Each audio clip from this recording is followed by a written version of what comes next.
Yo. Enigma, ano bang kasalanan ko sa'yo? Bakit mo ako ginaganito? Paano ko pa itong bababuyan? Baboy na to! Ilang beses ko bang dapat ulit-ulitin? Bigyan mo ako ng kalabang malakas, Enigma, hindi malakas kumain! Yung huli kong nakalaban, taga Cavite. Pero yung nauna, Gapo. Tapos Bisaya, tapos Gapo. Tapos Bisaya, tapos Pango! Putang ina, Enigma, dito nakakatuwa! Please lang, ayoko na ng panibagong sumpa! Enigma, magdadalawang taon na ako sa liga.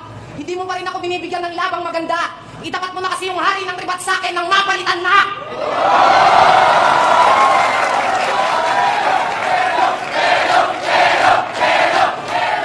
At bago pa, mapunta sa punto ng panlalait, uunahan na kita. Hindi mo na pwedeng maliitin ang mga kahinaan ko, tang ina ka. Kasi bago mo pa maliitin, na ipagmalaki ko na. Literal pa! At baka sabihin mong payatot ako, wala kang patunay. Alam mo ba, nung nagpa-x-ray ako, yung resulta, picture ni Batista yung binigay. At baka sabihin mong model ka rin ng bench. Puta yun na kayo kung marinig. Paano ka magiging modelo ng bench? Mukha kang logo ng bimig.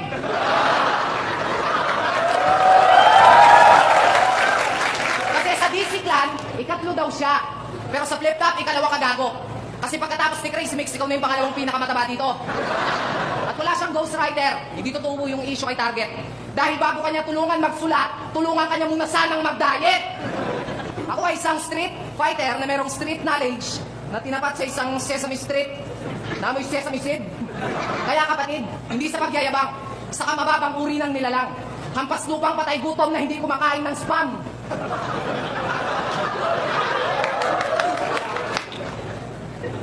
At ang lakas ng loob mo, nasabihin niyang mukha mo, Pogi. Saan pakitapat? Yung mukhang yan, Pogi. Eh, lumabang ka lang naman kay Tugel ng konti. Pero kung gusto mong pumogi, bawasan natin yung ilong mo, donate natin kay Harlem yung konti. At... Time. Una ba? Hoy, sinyo! Sa ilong kong patag, ako ay panatag. Isang singalang, tanggal ang bagabag. At sa ilong kong blakda, ito yung tanda ng pagiging Pilipino. At kung sasabihin mong napipito, sinyo, okay lang sa akin yan, iho. Kasi alam mo bang gustong-gustong sponsoran to ng Amerikanong mga dermatologist, pero ako lang yung umayaw. Kasi alam ko, at alam nyo, na mawawala ng kaparehas ng ilong, si Manny Pacquiao. At ang kapal mong sabihin na pangit ako, ha? Pangit daw ako. Ang bobo mo! Kaya nga, Andy G yung pangalan ko, ibig sabihin ng G, guwapo! At yung pagiging guwapo ko, tulwag mong ginagawang topic, hindi mo alam kung gaano ka-toxic. Pagbaba ko ng stage, yung mga chick nagpapanik, sunod-sunod yung nagpapapik, may nagnanakaw pa ng halik.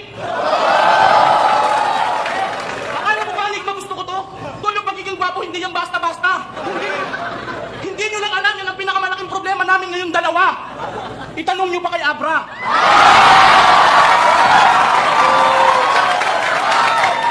Ikot may paliwanag. Mga babae, ako palagi ang hinahanap.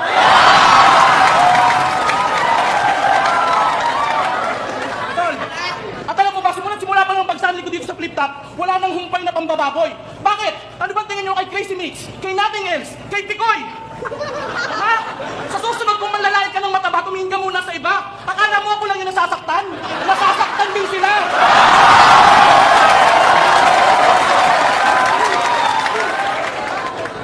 At yung ghostwriter na si Target. Ton, kung ghostwriter, nagkamali ka ng info, sir.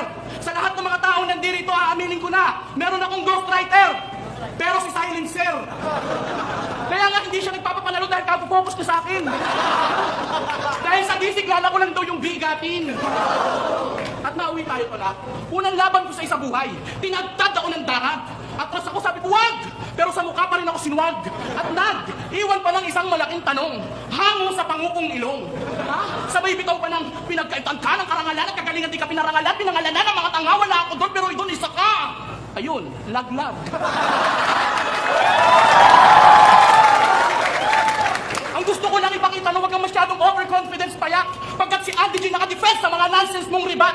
O di ba, ikaw na lang daw ang natitirang magaling na pambato ng mabalakat na kapag nagbubuhat sa gym, di na nagbibrief diretso cycling. Hindi kasi Felix, pero yung titi mo bakat. At si Patpat na makatapat ng mga sikat na sikat.